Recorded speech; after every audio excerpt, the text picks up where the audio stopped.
no pude venir, hoy sí, ya por fin llegué.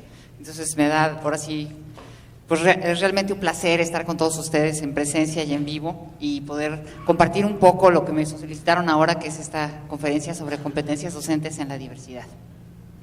Entonces, lo que voy a hacer ahora es aprender a usar el aparato. No, no es cierto. Espérense, es que voy a ver si se cambia. ¿Sí se cambia? Ah, caray. ¿Cuál? Espérate, ¿ves? Les dije, sí, ¿verdad? Ok, ya aprendí. Ok. Bueno, entonces fíjense. Voy a hablar de competencias docentes en la diversidad y voy a hablar primero de estos temas, un poco sobre la diversidad. Yo sé que a lo mejor ya en el transcurso de la mañana ya lo abordaron. Luego voy a meter un concepto de competencias docentes y finalmente me voy a meter a lo que son competencias docentes y diversidad. La idea básicamente es compartir con ustedes cómo podemos desarrollar las competencias docentes precisamente en el tema que es diversidad. Bueno. Para empezar voy a hablar un poco de la diversidad. Es uno de los conceptos de moda, todo el mundo oye y escucha hablar de la diversidad y es algo que para mí, yo lo nombro como un fenómeno y hace rato platicaba y le decía al compañero que está aquí al lado, a Esteban, que uno tiene que siempre retomar los conceptos del origen, y el origen de la palabra diversidad emerge para mí de la biología. Ya después todas las demás disciplinas lo retoman, pero algo que a mí me queda muy claro es que la diversidad es un fenómeno que se va a observar cuando nosotros identificamos la amplia variedad de seres vivos que existen, en la que no existe una igualdad absoluta, sino más bien características de estos seres vivos que van a ser totalmente diversas. Y estas características, además de que los hacen ser diversos, imprimen también una particularidad, y es que los principios que explican a estos seres vivos son diversos, las reglas que los explican son diversos, y de ahí, digamos, emanan una serie de diferencias que no se van a poder, digamos, determinar de una manera como fácil o simple. Entonces, la diversidad siempre va a implicar que observemos, pues, que existen elementos cualitativos y cuantitativos que van a hacer que los seres vivos en su conjunto sean distintos. Y en esos seres vivos, obviamente, estamos incluidos los seres humanos. Los seres humanos también somos parte de esta diversidad que es biológica y que después se convierte en una diversidad social, cultural, política, etcétera. Entonces, es bien importante como contemplar la diversidad como este fenómeno a donde vamos a identificar las características de estos seres que generalmente son vivos y que en el caso de la población son seres culturales y por lo tanto implica también una gran diferenciación en términos culturales. Entonces, para mí lo importante de la diversidad es que aprendamos a distinguir que la diversidad va a partir de dos elementos fundamentales, por un lado la igualdad y por otro lado la diferencia. La igualdad en términos de lo que hace que los seres vivos sean iguales, y la diversidad o la diferencia, que es lo que hace que esos seres vivos no sean iguales. Es decir, de alguna manera, la diversidad implica entender la ambivalencia de la consideración de que somos iguales y diversos al mismo tiempo. Porque si no entendemos el concepto de igualdad y solamente nos clavamos en el concepto de la diferenciación, corremos el riesgo de que socialmente discriminemos. Entonces, para mí lo importante es cómo tenemos que comprender que la diversidad implica precisamente siempre incluir, por un lado, patrones de igualdad y por el otro lado, patrones de diferenciación. Entonces, es que esto va bien rápido. No, dale, uno. Ah, caray. Bueno, no se regresa. Ah. Ok, bueno, entonces fíjense, en este concepto a donde vamos a adentrarnos en que en la diversidad siempre hay patrones de igualdad y patrones de diversidad, tenemos que comprender, por ejemplo, que de estas dos características que van a emanar de la diversidad, por un lado la igualdad y por otro lado la diferenciación, emergen también dos procesos o dos facultades. En el caso de la diversidad y la igualdad, o sea, cuando identificamos que los seres vivos son iguales y a la vez diversos, dentro de esta igualdad va a emerger el término de derechos. Es bien importante entender que es precisamente a partir de los patrones similares y de las igualdades que los seres humanos tenemos derechos, y no a partir de las diferencias, porque si nos marcamos a partir de las diferencias, entonces perdemos derecho. Entonces, Por eso es bien importante entender los dos pies de la diversidad, por un lado la igualdad y por otro lado la diferencia. La de igualdad, en términos de construcción cultural, va a generar que esa igualdad me lleve a considerar derechos. Los seres humanos vamos a tener los mismos derechos entendidos como estas capacidades o facultades para ser lo que somos, para ser iguales en derecho. Sin embargo, por el otro lado de la moneda, esta diferenciación también nos lleva a identificar que emergen ciertas necesidades que se deben de atender, que emergen de la diversidad. Es decir, a pesar de que todos somos iguales y a pesar de que cumplimos con ciertos patrones que son comunes, también es cierto que estas diferencias nos llevan a tener necesidades. Y estas necesidades que nos llevan a ser distintos tienen que ser satisfechas, porque cuando no son satisfechas, entonces no logramos una cosa que se llama equidad. La equidad precisamente va a ser la igualdad en las condiciones diferenciadas, es decir, cuando a cada quien le vamos a dar lo que necesita de acuerdo a esas diferencias que van a emanar de su propia diversidad. Si quieres, dale. Ok. Entonces, fíjense. Otra vez. Vete para atrás. No para atrás. A ver, la que sigue de esa, pero una nomás. Ya, ok. Entonces, fíjense, de la igualdad, ¿no? Yo les decía, la igualdad siempre implica identificar que tenemos patrones comunes. Los seres humanos, pues tenemos como patrones comunes que todos nacemos, crecemos y nos reproducimos igual, pero además morimos igual. Yo me acuerdo, platicaba hace rato que yo viví muchos años en la Tarahumara y los indígenas me decían, mira, todos somos iguales por una razón muy simple, porque todos nacemos desnudos y todos nos morimos desnudos. Y entonces, y sí es cierto, o sea, a lo largo de la vida, el patrón que nos identifica finalmente a todos los seres humanos es que nosotros todos pasamos por los mismos procesos de reproducción y por los mismos ciclos de vida, por los mismos proyectos de vida, nacemos, crecemos, nos reproducimos, tenemos hijos y nos morimos. Finalmente, lo que nos hace ser iguales es que somos seres humanos iguales. Tenemos un patrón común que nos identifica. Pero sin embargo, también contamos con serias diferencias. Y estas diferencias emanan precisamente de la consideración de que la diversidad implica, por un lado, la igualdad en ciertos patrones comunes, pero por el otro lado, la diferenciación de aquellas cosas que nos hacen diferentes. La primera, pues obviamente, es el sexo, esa consideración que es biológica, se nace hombre, se nace mujer, y que tiene que ver básicamente con las características biológicas que se adscriben a cada uno. La siguiente es el género, ¿sí?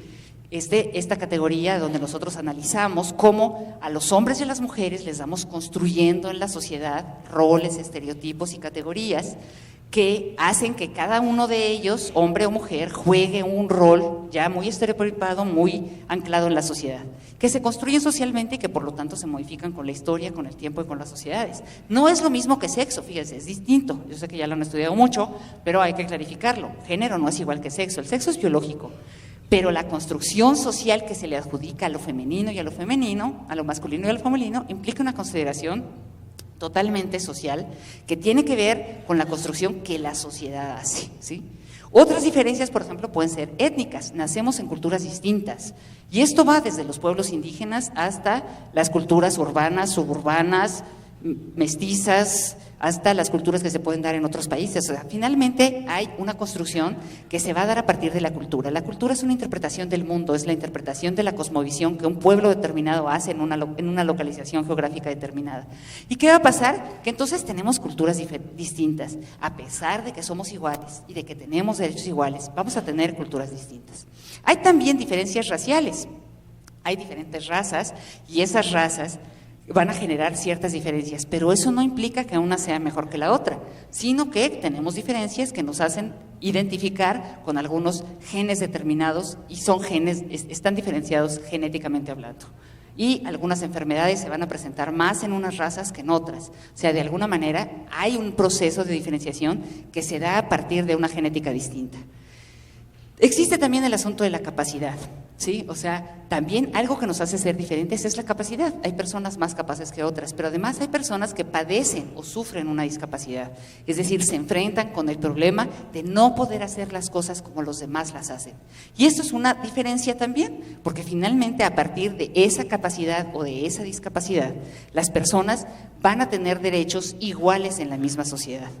Y existen además otra serie de de diferencia. Yo les puedo decir la lateralidad, hay zurdos y hay derechos. Yo soy zurda, entonces les puedo decir que el mundo de los derechos domina mi vida, ¿sí? Aprendí a hacer muchas cosas con la derecha que nunca aprendí a hacer con la izquierda, y que el mundo de los derechos me apabulla. También les puedo decir que habemos gordos y hay flacos, que también hay chaparritos y hay gigantes. O sea, el asunto es que la diferencia emana precisamente de identificar que en la diversidad vamos a tener igualdades y diferencias, y que lo más importante es identificar cómo somos iguales en derechos, pero a partir de que somos iguales en derechos, requerimos satisfacer las diferencias, o requerimos satisfacer aquello que emana de la diferencia. Ok, bueno. Entonces, fíjense, no, se regresó. Es que está como muy sensible el botón. Ok, entonces fíjense, cuando no somos capaces de entender que precisamente en esa diversidad existen patrones de igualdad y patrones de diferenciación, lo que sucede es que no entendemos que tenemos derechos iguales. Y aquí esto es lo más importante. Tenemos que entender que lo que de la diversidad emerge son dos cosas, la igualdad y la equidad. Por un lado, la igualdad de derechos, y por otro lado, la equidad en la satisfacción de las condiciones. Entonces, tenemos que entender que el gran reto es cómo podemos tener derechos iguales para todos. Como las cosas se entienden al revés, como nunca vimos los patrones iguales, sino que siempre vimos los patrones de diferenciación, nos dejamos ir por la simple, ¿verdad? Lo que sucede es la discriminación. Es decir, cuando uno nada más se fija en el género, o nada más se fija en el sexo, o nada más se fija en la raza, o nada más se fija en la clase social, o nada más se fija en si eres gordo o flaco, lo que termina haciendo es discriminar al otro que es igual a ti, ¿sí? Entonces, el gran problema de esto es que la discriminación va a emerger cuando solamente somos capaces de ver la diferencia y no la igualdad, ¿sí? Que les digo que emana del mismo lado, o sea, la diversidad nos va a dar para ver la igualdad y para ver la diferenciación. La que sigue. Entonces, el asunto es que es al revés, ¿no? Contemplar la diversidad implica identificar que somos iguales en esencia, pero que contamos con características y necesidades que requieren ser atendidas. Somos iguales en derecho, pero distintos en necesidad. Y esto implica entonces el derecho a la diferencia, ¿sí? O sea, podemos ser diferentes a pesar de ser iguales. Y eso es lo más importante en un salón de clase. La que sigue. Esto entonces nos lleva a entender, ¿verdad?, que si somos iguales en derechos, pero somos diferentes y existe una diversidad, tenemos que construir entonces la equidad. ¿Y qué es la equidad? Pues la igualdad de derechos en condiciones distintas. Es decir, somos diferentes, pero tenemos los mismos derechos, y para tener los mismos derechos tenemos que garantizar que esa diferencia sea satisfecha. Es decir, yo les puedo decir que las mujeres y los hombres tendríamos que tener los mismos derechos laborales, acceder al mismo puesto, ganar los mismos recursos, tener los mismos dineros. Sin embargo, no es así en la práctica, ¿no? En la práctica, normalmente en este país las mujeres ganan el 10% menos que ganan los hombres, ¿sí? A pesar de que asistimos al trabajo. Pero por derecho a la equidad, por ejemplo, sí tenemos permisos de embarazo, permisos de lactancia, permisos de maternidad. ¿De dónde mandan esos permisos? De la equidad, ¿sí? De entender precisamente que para que las mujeres accedan a trabajar se tiene que hacer una diferenciación con ellas, es decir, no se les va a despedir por cuando se embarazan, como se hacía antiguamente, sino es precisamente de su diferencia que emana la necesidad y que emana el derecho de tener una prerrogativa que a lo mejor los hombres no tienen, como dejar de trabajar 4 meses o 3, ¿sí? Es precisamente a partir de esa diferencia que tienen las mujeres que se crea un derecho propio y se satisface a partir de la creación de algo que lleva la equidad y equilibra los puestos. Porque si a la mujer la corremos por estar embarazada o la corremos digamos, porque va a estar en tiempo de lactancia, entonces no estamos emparejándola con los hombres, ¿verdad? ¿Por qué? Porque los hombres no se embarazan y ellos no los van a correr. Entonces, la equidad tendría que ser precisamente cómo haces que a partir de esa diferencia, las mujeres, los hombres, las personas que padecen una discapacidad, los niños, las niñas, etcétera, ¿sí?, puedan llegar a equilibrar y a estar en igualdad de condiciones, ¿sí? Lo que hace la equidad precisamente es llevarnos a hablar de la igualdad de condiciones, la que sigue, ¿sí? Entonces, la equidad va a ser un camino hacia la igualdad de derechos. Para que haya igualdad de derecho, siempre debe de haber equidad, siempre debe de haber equidad. No puede haber igualdad de derechos si no hay equidad, ¿sí? ¿Por qué hablamos entonces de la equidad? Porque aquellas cosas que hacen diferente a un sujeto tienen que ser satisfechas. Es decir, si la mujer se embaraza y tiene que faltar a trabajar, tiene derecho a que no la corran y puede faltar 3 meses, lo que a lo mejor no necesariamente va a ocurrir con el hombre, aunque déjenme decirles que en algunos países les dan 10 días, ¿sí? Aquí no, pero bueno. Pero el asunto es que es precisamente a partir de la necesidad que emerge de la diferencia, que se genera una necesidad que tiene que ser satisfecha. Cuando esa necesidad es satisfecha, hablamos de equidad. Solamente vamos a lograr la equidad cuando satisfacemos las necesidades que emergen de la condición de la diferencia. Es decir, si yo soy mujer y por lo tanto tengo diferentes necesidades que los hombres, para poder estar en igualdad de condiciones que los hombres, tengo que tener mis necesidades satisfechas. Y lo mismo va para las otras series de diversidades, va para la diferencia étnica, va para la diferencia de clase, va para la diferencia con la discapacidad, va para la diferencia con los gordos, con los flacos y con quien sea, ¿sí? Tendríamos que entender que la equidad se logra cuando esas diferencias generan necesidades y esas necesidades son satisfechas. Si no son satisfechas, no logramos la igualdad de derechos, ¿sí? A esa necesidad yo le llamo necesidad estratégica, ¿sí? La necesidad estratégica es precisamente la necesidad que va a tener aquel que es diferente, para poder ser igual que el resto o vivir en las mismas condiciones que el resto, ¿sí? Es decir, las mujeres tenemos necesidades estratégicas, como esta que les digo que es muy clara, que emana del embarazo y de la lactancia y de la maternidad. Esa necesidad es estratégica. Para vivir en las mismas condiciones de los hombres, laboralmente hablando, las mujeres necesitan una prerrogativa que los hombres no tienen. Eso es una necesidad estratégica que debe de ser satisfecha para que podamos tener igualdad de derechos, ¿sí? Entonces, las necesidades estratégicas, fíjense, son esas necesidades que van a emanar de la diferencia, ¿sí? Para poder lograr la igualdad, tenemos precisamente que satisfacer esas necesidades estratégicas. Las primeras son del sexo, por ejemplo, ¿sí? Los hombres se van a enfermar de cosas distintas que las mujeres, y eso es un asunto biológico que tiene que ver con el género, pero que normalmente inicia por procesos biológicos, como tener cáncer de próstata y cáncer de mama, ¿sí? Y entonces, ¿qué pasa? Que ahí tenemos que tener una atención para atender el cáncer de próstata y el cáncer de mama. Y de acuerdo a las necesidades que emergen de género, tendremos que hacer programas de atención. Pero también tenemos el asunto del género, ¿sí? Del género emergen necesidades estratégicas, que es precisamente lo que las mujeres necesitan superar para no seguir en las condiciones de vulnerabilidad y de discriminación que tienen los hombres, que hacen los hombres. Es decir, para que una mujer, por ejemplo, salga adelante, es una necesidad estratégica para ella ir a la escuela, es una necesidad estratégica para ella aprender a votar y ser votada, es una necesidad estratégica para ella salir a trabajar y no quedarse solo en la casa. Hablamos entonces de la necesidad estratégica en términos de género cuando identificamos lo que las mujeres necesitan para salir adelante y no ser discriminadas. La que sigue. Hablamos, por ejemplo, de las necesidades estratégicas de las etnias o de los pueblos indígenas, que son aquellas que necesitan desarrollar los pueblos indígenas para gozar de los privilegios que el resto de los mexicanos disfrutan desde su propia vivencia y cosmovisión cultural.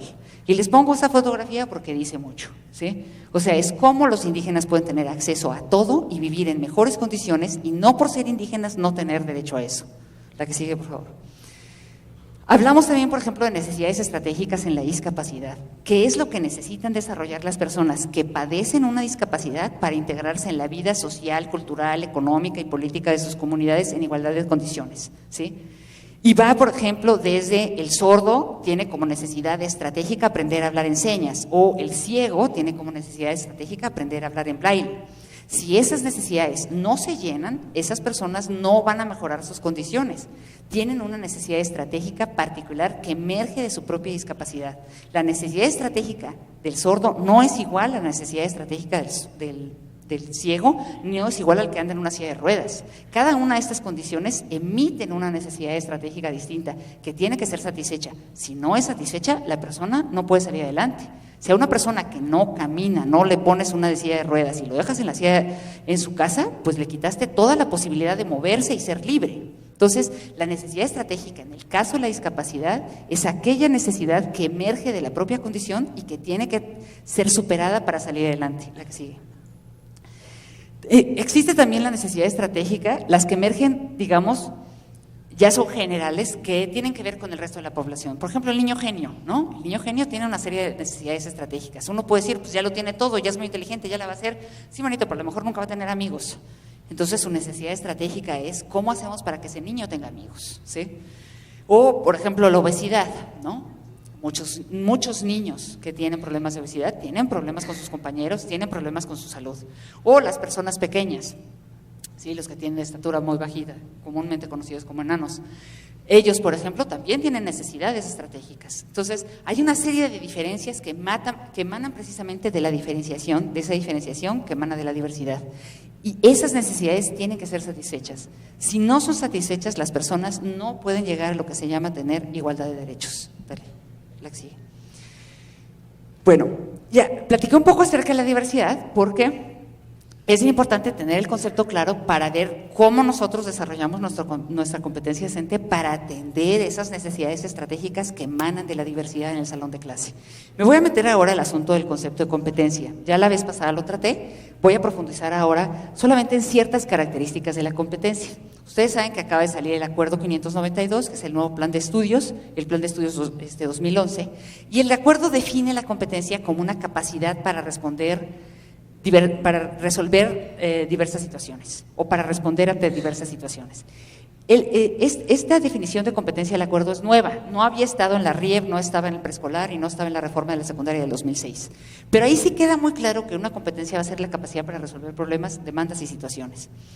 Esta capacidad es algo que para mí es muy importante que todos entendamos, que se caracteriza porque primero es potencial. Todos los seres humanos nacemos con ellas, ¿sí? O sea, es una capacidad inherente al ser humano, así como la inteligencia es una capacidad inherente al ser humano, la competencia es una capacidad inherente al ser humano.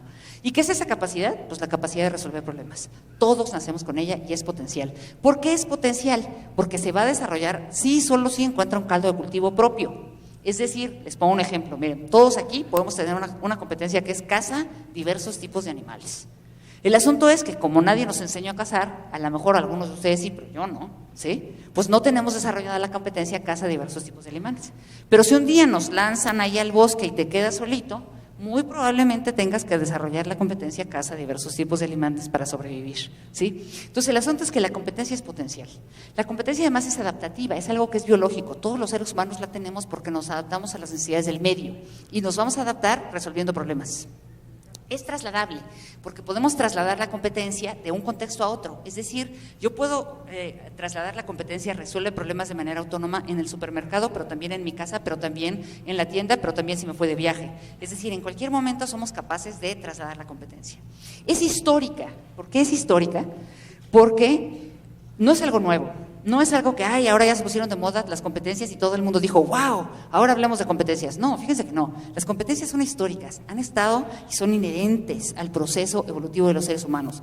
Lo que tenemos ahora es la posibilidad de detectar que a esa capacidad para adaptarnos y resolver problemas a lo largo de la historia le llamamos competencia, ¿sí? Y eso empieza más o menos alrededor de 1960, cuando el paradigma de la inteligencia empieza a caer y dicen, caray, no, a los más inteligentes no les va tan bien, les va mejor a los competentes. Entonces, a partir de ahí podemos nombrarla, pero la competencia es algo que es histórico, es inherente al ser humano y existe desde hace siempre.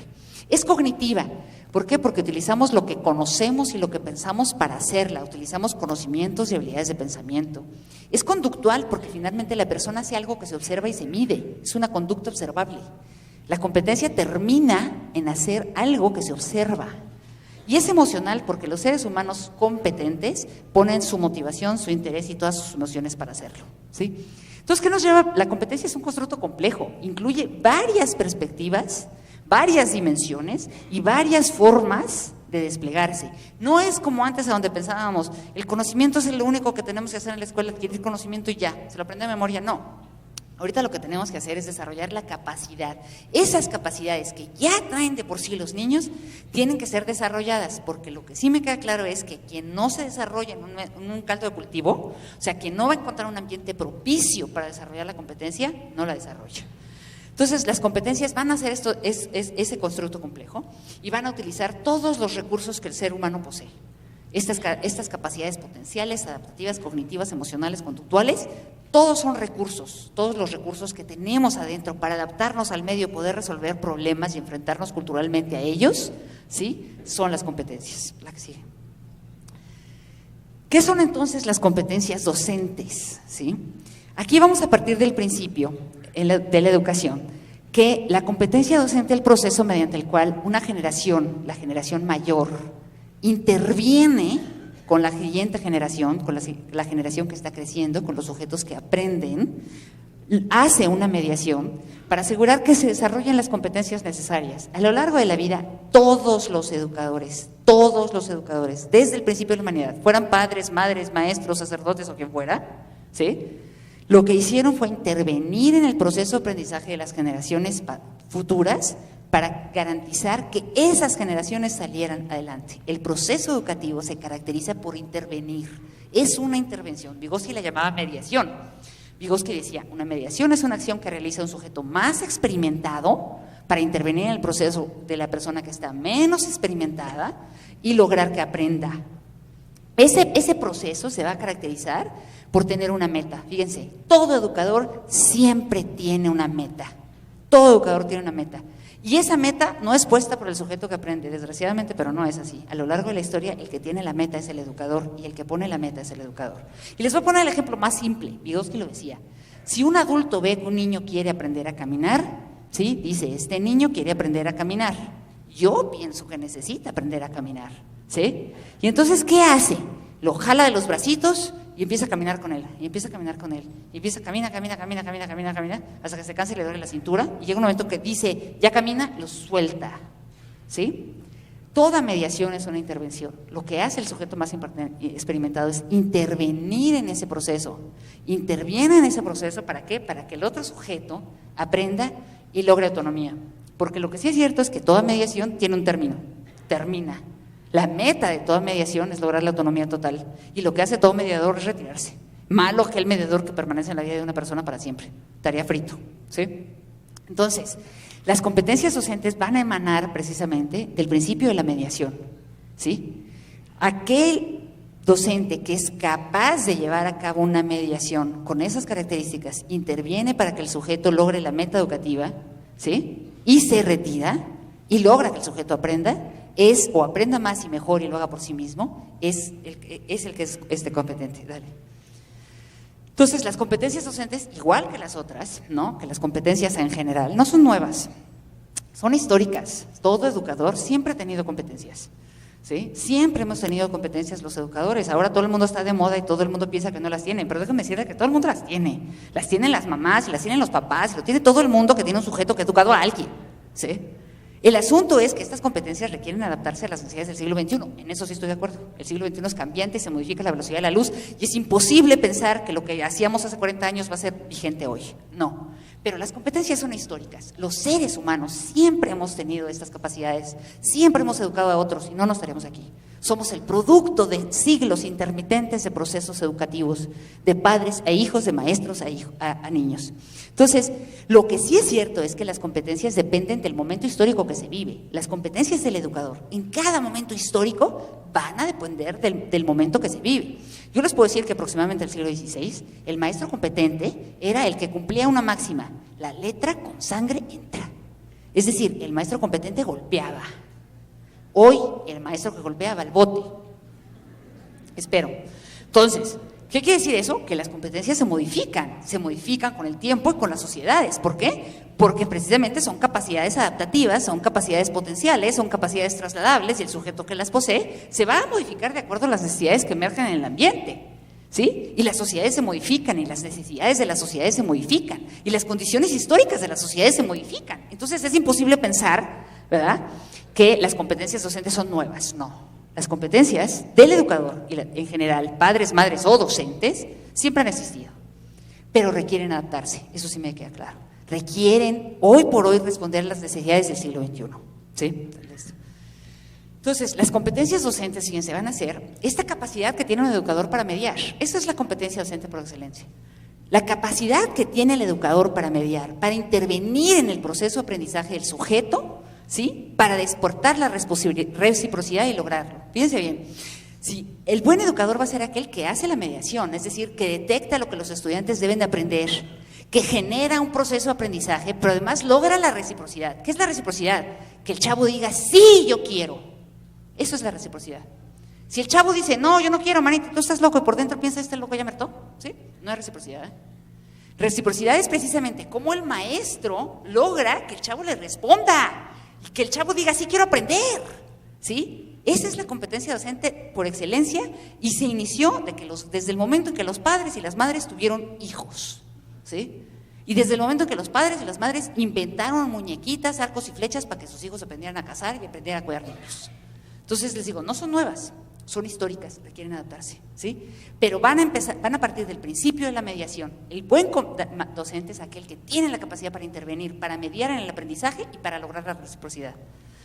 Entonces, las competencias docentes, fíjense, ¿sí?, van a basarse en el principio de que la educación es un proceso relacional, es un proceso que se da entre dos, o entre dos polos, vamos a llamarlo así, el docente y los estudiantes, ¿sí? Y es relacional porque lo que sucede de un lado afecta al otro y lo que afecta al otro afecta al otro. Entonces, esto es un asunto de toma y daca. No es un asunto nada más que hay que ver desde una sola perspectiva. El maestro es el culpable de todo, cuelga de un pino. No es así, ¿sí? Es una relación, ¿sí? Hay que aprender a ver las cosas como una relación. Ahora dicen, es que ya no existe la enseñanza, solamente existe el aprendizaje. Todo es construcción ahora. No, discúlpenme, esto es una relación. Y hay un proceso de mediación y hay un proceso de intervención por parte del docente, ¿sí? Y ese proceso es el que hay que ver. Ese proceso va a tener dos polos en el escenario, dos actores que lo llevan a cabo. Por un lado el maestro y por el otro lado el estudiante. O por un lado el papá y por el otro lado su hijo, ¿sí? O por un lado la abuela y por el otro lado el nieto. O sea, el asunto es que siempre es relacional, ¿sí? Y siempre hay una intervención entre educador y educando, entre docente, alumno, entre maestro y estudiante. ¿Sí? ¿Sí? Entonces, fíjense, desde esta perspectiva donde la competencia docente va a ser la capacidad para intervenir, para generar la reciprocidad, ¿sí?, hay varias perspectivas. Generalmente se observan las competencias desde una perspectiva que es muy sociológica, o sea, sociológica entendida desde vamos a definir lo que los maestros necesitan hacer para responder a las necesidades de la sociedad actual. Y entonces se definen desde esa perspectiva. Desde otra perspectiva es la perspectiva pedagógica, vamos a definir lo que tiene que hacer el maestro en el salón de clase, ¿no? Yo pienso que las competencias, y ahí sí yo lo digo con todo pecho, deben de responder a una perspectiva compleja. Responder a una perspectiva compleja implica que las competencias tienen que tener varias dimensiones, ¿sí? La primera dimensión es histórica. Para mí me queda claro que las competencias docentes emergen desde el momento en que existe un educador a lo largo de la historia. Y el educador de inicio, el primero, fueron los padres y las madres, que enseñaron a casar a sus hijos, y si no los enseñaron a casar se morían de hambre, ¿sí? Entonces, desde ahí tenemos que entender que las competencias son históricas. La segunda, tal vez la primera, es neurológica. ¿Por qué es neurológica? Yo me he dedicado a estudiar mucho el cerebro, soy fanática y fan del cerebro. Y hay una parte del cerebro que precisamente lo que hace es generar la reciprocidad, ¿sí? Hay dos partes del cerebro, ¿sí? Una parte del cerebro es la dorsolateral, frontal derecha, que está aquí, ¿sí?, que es la que identifica la cara y lo que hace la cara, y lo que expresa emocionalmente la cara, ¿sí? La mediación empieza por lo que expresa la cara de alguien, ¿sí? Y eso es neurológico, ¿sí? Aquellas personas que tienen más desarrollada para identificar la cara del otro, la cara de aburrición, la cara de fuchi, las ganas tengo ganas de matarte, ¿sí? Esa es la persona que tiene la capacidad para detectar si ya la hizo o no con el estudiante y para generar la reciprocidad, ¿no?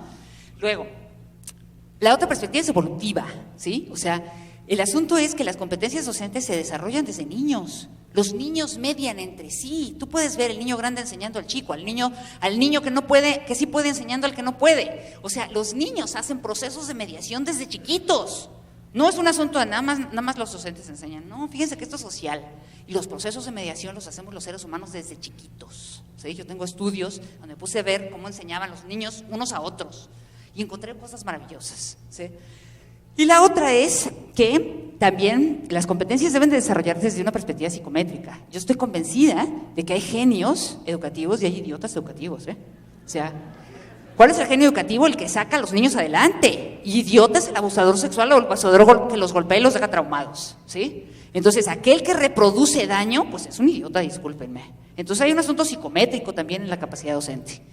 Y la otra es sociológica, ¿sí? O sea, efectivamente las competencias docentes tienen que adaptarse a estas nuevas situaciones, nuevos escenarios de enseñanza, de aprendizaje, de sociedad, de cultura, de globalización, a donde no podemos seguir enseñando como el siglo pasado, ¿sí? O como el siglo XVI, por decirlo igual.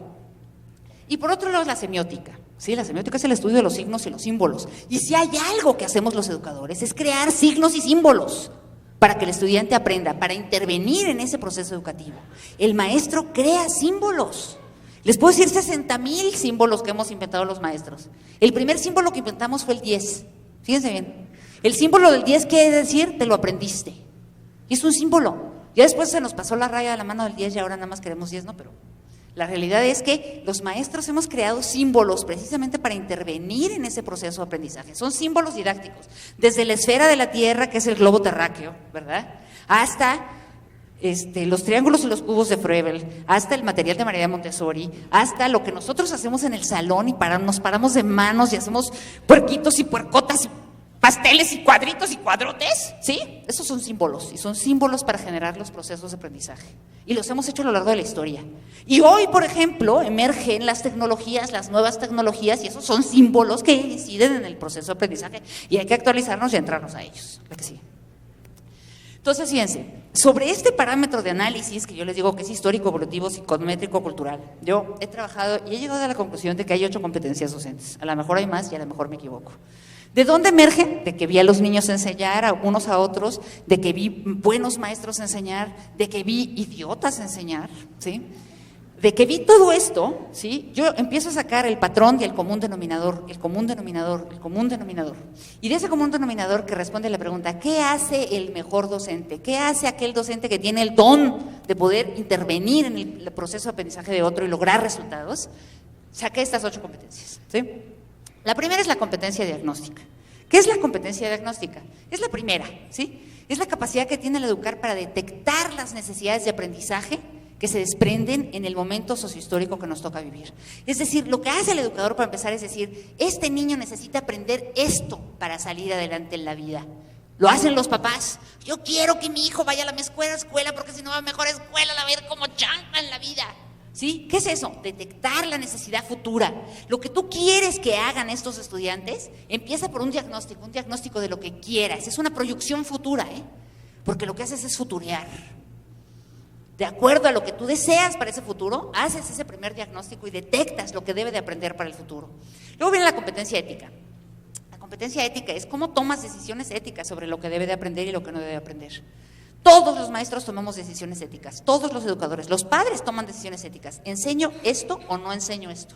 ¿Qué no enseño y qué sí enseño? Es ético, porque lo estás haciendo de acuerdo a las necesidades del siglo XXI, de acuerdo a las necesidades de tu vida, y además es histórico, siempre lo hicimos. Es que yo no quiero que mis hijos aprendan del sexo, y así lo hacían los papás antiguamente, porque se les hacía un pecado, porque para ellos era pecado.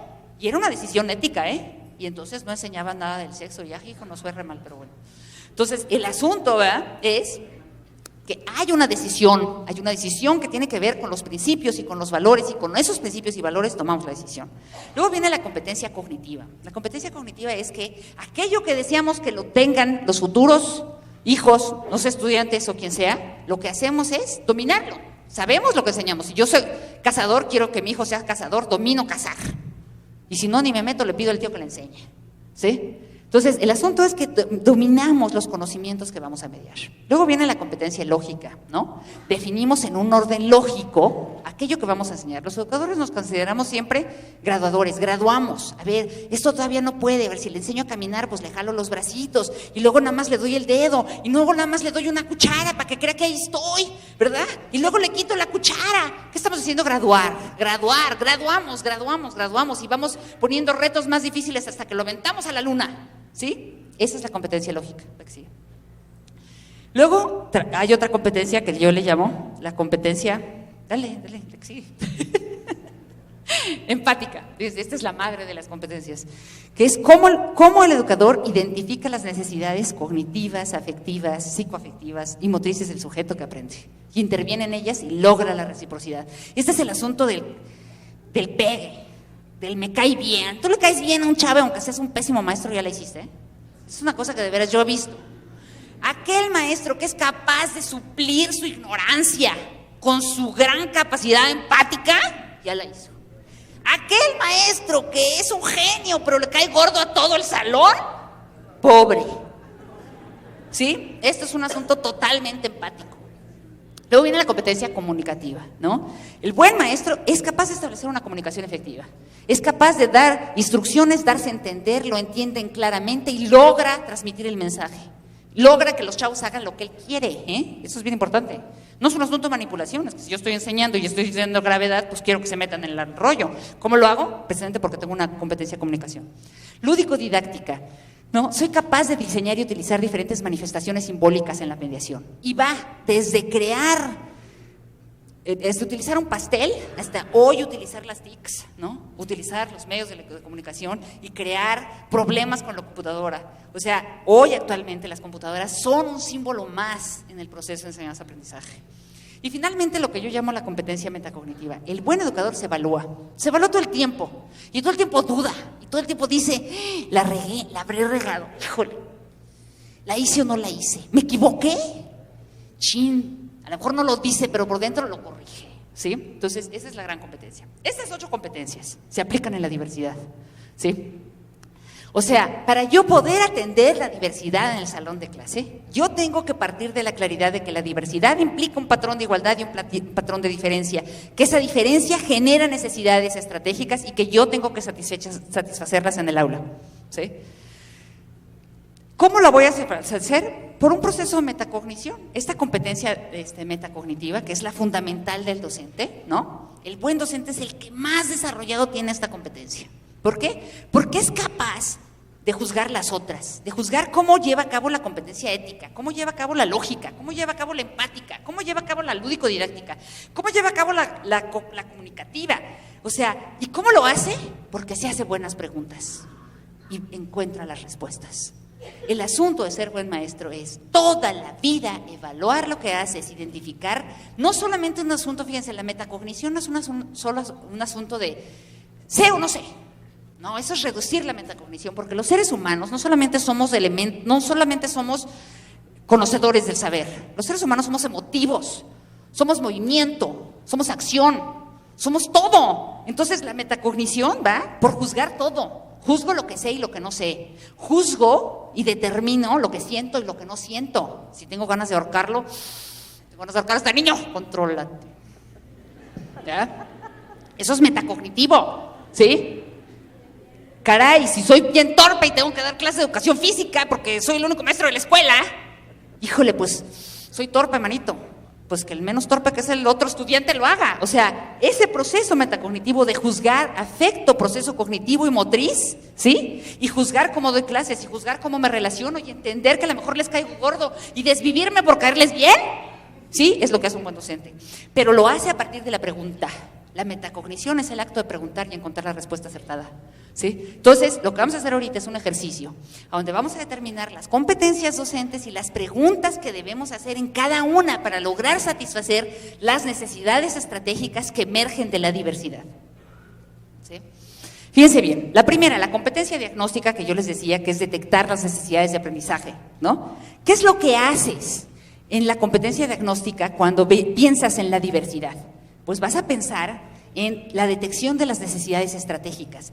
¿Cuáles son las necesidades estratégicas que emergen de la diversidad de mi grupo?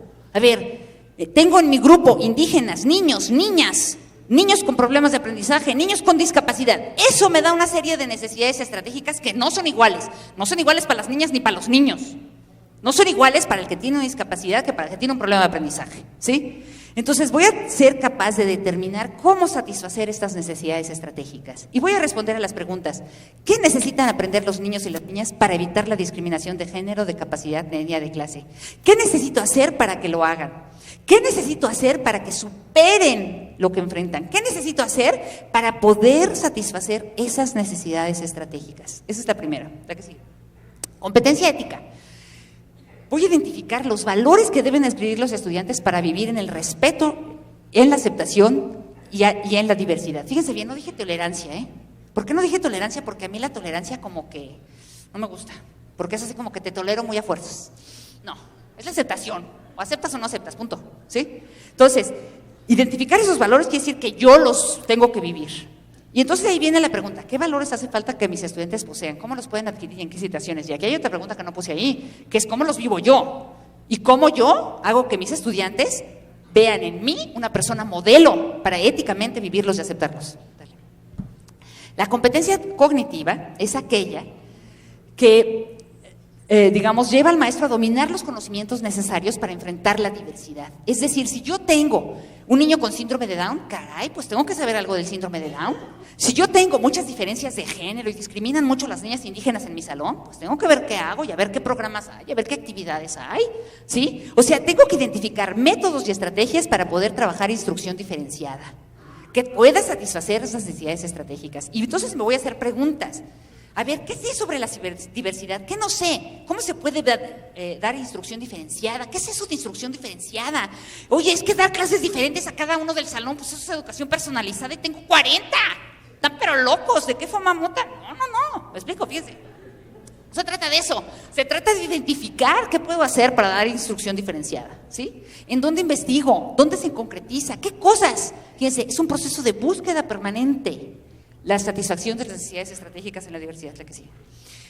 Competencia lógica. A ver, yo tengo que determinar un proceso de graduación, poco a poco enseñar para satisfacer esas necesidades estratégicas de mi grupo. ¿Qué hago primero? ¿Qué hago después? ¿Cómo observo? ¿Cómo intervieno? Y entonces voy a desarrollar la pregunta, ¿cómo puedo graduar el aprendizaje? ¿Qué hago primero? ¿Qué hago después? ¿Qué instrucciones doy a un tipo? ¿Qué instrucciones doy a otros? ¿Cómo genero un proceso de aprendizaje diferenciado donde todos hagan lo mismo a partir de la diferencia? Fíjense bien, ahorita vamos a ver qué es eso. La que sigue. Competencia empática. Voy a identificar las necesidades estratégicas que deberán desarrollar los estudiantes. Cada uno deberá de adaptarse a sus condiciones en igualdad de condiciones, pero en equidad de condiciones. Es decir, yo tengo que pensar empáticamente, a ver, ¿cómo logro la reciprocidad de este niño indígena que llegó, es el único en el salón, no habla ni papa de español, no le entiendo nada, me ve con cara de bruja, ¿sí? A ver, ¿cómo logro la reciprocidad? ¿Cómo logro su empatía? Si logro su empatía, te lo juro que hablo español mañana, ¿eh? Pero si no, no hablar nunca. El asunto es cómo logras la empatía. Y entonces tienes que preguntarse, a ver, ¿cuáles son las necesidades estratégicas de mis estudiantes empáticamente? ¿Cómo logro? ¿Qué necesitan las niñas para aprender a salir adelante? Yo me acuerdo de una comunidad indígena, me decía, oye, es que, me lo decía una indígena de ahí, es que las niñas no abren la boca aquí, caray. Digo, a ver, ¿qué tienes que hacer para que la abran? ¿Sí? El asunto es, ¿cómo puedo detectar las necesidades empáticas de mis estudiantes? Empáticas es lo que necesitan afectivamente para salir conmigo. Adelante. ¿Qué necesitan los niños con problemas de aprendizaje? ¿Qué les puedo dar? ¿Qué pueden hacer ellos para salir adelante? No, regrésale porque ya la otra no la vi. Fíjense, aquí en la competencia empática lo más importante es crear puentes. Crear puentes significa que lo que no puede hacer un niño, yo le voy a crear el puente para que lo haga. Crear un puente es como si le das al niño que anda en silla de ruedas, que no puede caminar, la silla de ruedas. El puente es la silla de ruedas. Pues en el caso de los problemas de aprendizaje es igual. No puede hacer problemas con matemáticas, pues le doy la calculadora, no le va a pasar nada, le enseño a picar botones, pero le enseño a resolver problemas. El asunto es cómo creamos puentes, cómo diseñamos esas estrategias para que el que se encuentra en diferencia supere la diferencia y se adapte en condiciones diferenciadas, ¿sí? Entonces, es cómo ponemos enfrente, ¿sí?, los medios necesarios para generar que esa discapacidad sea superada. Y ahí tenemos mediaciones que se llama la mediación sustitutiva. Todo aquello que no puede hacer alguien que tiene con discapacidad, lo sustituyo con recursos internos y externos. Externos es la silla de rueda, internos es que piense, yo sí puedo, ¿ok? Entonces, el asunto es que la competencia empática va a determinar las necesidades estratégicas que requieren los estudiantes para ser satisfechas y poder salir adelante. La que sigue. La otra es la competencia comunicativa. ¿Qué es la competencia comunicativa en términos de la diversidad? Escucha y comprende lo que emiten sus estudiantes como mensaje, sea explícito o implícito, y emite un mensaje que es comprendido por el estudiante. Es decir, hay una comunicación recíproca, fluye, va y viene. Y ahí yo tengo que responder a las preguntas. ¿Qué problemas de comunicación tengo? A lo mejor ni me da cuenta, ¿no? Yo entré una vez a observar a un maestro que les explica una clase y luego los niños le hacen 50 preguntas. Y le dicen, y el maestro llega un momento que les dice, pero si ya se los dije 10 veces, caray, ¿qué no entienden? Y le digo, pues obvio que no, si te sigue preguntando. ¿Me explicó? Entonces, el asunto, ¿verdad?, es que uno tiene que necesariamente identificar los problemas de comunicación que tiene, cómo se da uno a entender, si siguen las instrucciones y dónde están las fallas. La que sigue. No va a tardar más. La competencia lúdico-didáctica, ¿sí? Yo tengo que pensar, a ver, ¿qué signos y símbolos, incluidas las tecnologías de la información, son interesantes y motivantes para los estudiantes de manera en que la intención educativa, la meta, se logre? Porque yo logro representar con símbolos y signos el aprendizaje. Fíjense, no hay nada más increíble que ha creado la educación que el juego. El juego es el principio simbólico educativo por excelencia. Fue la primera herramienta que hicieron los educadores para enseñar, ¿sí? Fíjense, este asunto donde los niños se ponen felices cuando los papás los corretean, ¿saben dónde emergió? Pues cuando los papás le decían, mira, vamos a jugar a que te va a cazar el león, yo soy el león de tu corre, ¿sí? Hoy haces eso y sigue siendo divertido. El juego, fíjense, es un símbolo y los hemos dejado de usar en la escuela. El símbolo por excelencia en el aprendizaje es el juego. Si queremos que los niños aprendan, hay que jugar, hay que crear símbolos.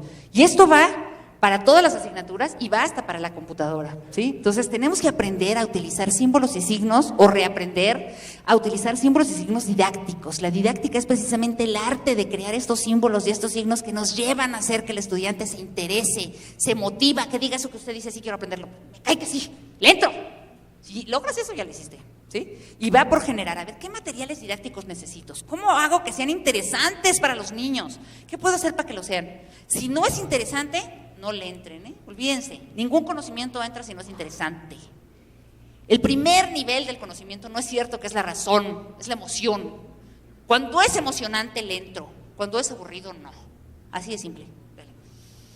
Competencia, la siguiente competencia es la metacognitiva, que ya les dije, hay que evaluar lo que hacemos todo el tiempo, ¿no? Para lograr la atención a la diversidad. Y ahí la gran pregunta es, a ver, tengo tantos niños en el salón, todos tienen necesidades diferenciadas, todos viven en esta diversidad, ¿sí? Entonces yo tengo que pensar, a ver, ¿qué preguntas necesito hacerme para mejorar mi práctica? ¿Cómo puedo encontrar las respuestas? ¿Cómo puedo revisar si lo que hice es bueno? Si de verdad satisface las necesidades. Fíjense, la competencia metacognitiva es vivir con la duda de si lo que hice sirvió para algo. Yo me la paso en la duda y la verdad es horrible, pero bueno. Pero hay que vivir en la duda, ¿sí? Porque la duda genera preguntas y esas preguntas llevan a poder generar más respuestas. Y más respuestas nos lleva a generar más preguntas. ¿Verdad que sí? Voy a meterme nada más por último para terminar un poquito en la instrucción diferenciada. Cuando hablamos de instrucción diferenciada como una herramienta para satisfacer las necesidades estratégicas que emergen de la diversidad, ¿sí? La primera cosa que tenemos que entender es que no es que todos hagan cosas diferentes. Instrucción diferenciada, ¿sí? O por lo menos una corriente que es la que yo manejo, no es que todos hagan cosas diferentes. Y a ver, tú porque eres mencito aquí, tú haces otras cositas y ustedes hacen otras. No, fíjense que no, ¿sí? La instrucción diferenciada es que todos hagan lo mismo. Fíjense, que todos hagan lo mismo con actividades con las que puedan participar. Fíjense la diferencia. Es decir, todos van a resolver el problema de matemáticas, pero cada quien va a poder participar en la resolución de ese problema de matemáticas de acuerdo a las capacidades con las que tiene. Y entonces sí puedo planear para todos. Fíjense la diferencia, porque entonces vamos a hacer todos lo mismo, pero cada quien va a participar desde su condición, desde su posibilidad, desde su capacidad. Ejemplo, miren, un problema de matemáticas. El docente llega y presenta un problema de matemáticas de fracciones. Y les dice, niños, tenemos una fiesta. Y llega con un pastel y el pastel está chiquitito. Y lo hace a propósito. ¿Por qué? Porque vamos a ver fracciones. Y entonces la primera pregunta es, chavos, ¿cómo lo repartimos? Sí, porque hay que meter conflictos, si no, no es divertido, ¿sí? Y entonces, a partir de que el pastel es chiquito, vas a ver fracciones y vas a ver cómo lo repartes. Y obviamente, fíjense, para empezar, le voy a preguntar primero a las niñas, porque las niñas en ese salón no hablan, no les gustan las matemáticas y siempre están en otra cosa, dibujando muñequitas. Pues no, ¿va? Entonces, a ver, las niñas, ¿cómo van a resolver el problema del pastel y la división? ¿Por qué? Porque las niñas necesito que le entren en el mundo matemático. Los matemáticos ganan más. Es así de simple. Todo lo que sea finanzas gana más en la vida, ¿ok? Entonces, desde ahí. O el que tiene problemas de aprendizaje, a ver, ¿cómo lo voy a hacer? Ah, pues a lo mejor a él le doy el pastel en papelitos y entonces hacemos que él haga un ejercicio de papelitos. Y el que no oye, que me lo dibuje. O sea, el asunto es cómo hago con diferentes estrategias que todos participen, ¿sí? Y entonces lanzo preguntas diferenciadas, lanzo órdenes diferenciadas, pero todos están en el mismo problema de matemáticas. Eso es instrucción diferenciada, la que sigue. En conclusión, y para terminar, atender a la diversidad es satisfacer necesidades estratégicas. Las necesidades estratégicas, como yo les dije, son las que emanan de la propia condición y esa condición emana de la diferencia, ¿sí? Si soy mujer porque soy mujer, si no camino porque no camino, si no oigo porque no oigo. Esas diferencias emanan de una condición y esa condición es la que genera una necesidad estratégica. La necesidad estratégica es aquella que tiene el sujeto para superar lo que tiene y salir adelante, no es para quedarse ahí. Es pensar en situaciones iguales en las que todos puedan participar desde lo que tienen y lo que son. No es discriminar, no es que hagan cosas diferentes y a los que pueden menos, menos y a los que pueden más, más. Es cómo hacemos que todos participen en procesos de colaboración, en procesos de trabajo, en la escuela donde todos aprendan. Por ejemplo, al que puede más, le exijo más, ¿sí? De tal manera en que todos, vamos a partir del supuesto de que todos pueden. Si todos pueden participar, pero van a participar de manera diferenciada, desde su condición, con lo que pueden dar y con lo que pueden hacer. Es construir puentes para que lo hagan como los demás. No es, digamos, exactamente como los demás, sino en términos de igualdad. Otra vez entramos al terreno de la igualdad con el que empecé. En términos de igualdad de derechos, pero en diferentes condiciones para lograr la equidad. Hasta ahí llegué. Muchas gracias.